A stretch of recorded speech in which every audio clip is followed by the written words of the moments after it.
I will never forget the silence that fell over the dinner table. It was my parents' anniversary, a big affair with aunts, uncles, and cousins all gathered.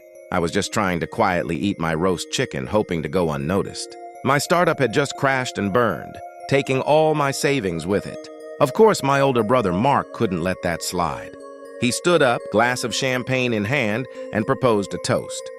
Not to our parents, but to me, the family's greatest failure.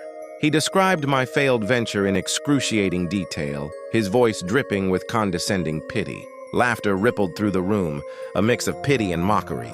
I felt my face burn, each snicker a fresh stab of humiliation.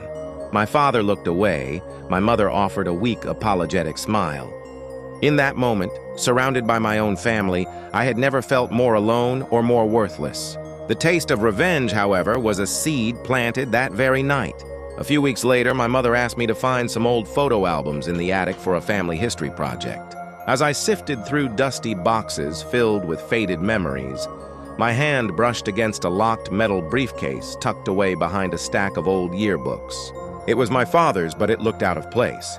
Curiosity got the better of me, and after a bit of fiddling with a paperclip, the lock clicked open. Inside, there were no photos. Instead, I found stacks of financial statements, invoices, and bank records from our family's construction company, the company Mark now ran. As I looked closer, a pattern emerged. Falsified invoices, payments to shell corporations, and transfers to an offshore account in Mark's name. He had been systematically siphoning money for years, bleeding the business dry while playing the part of the devoted son. He wasn't just a bully, he was a thief. The proof was right here in my hands. The seed of revenge began to sprout. Mark was being honored at the city's annual business gala, receiving the Businessman of the Year award. It was the perfect stage. I got myself a ticket and sat near the back, a manila envelope resting on my lap. When Mark's name was called, he swaggered to the stage, soaking in the applause. He began his speech talking about integrity, hard work, and the importance of family values. It was nauseating.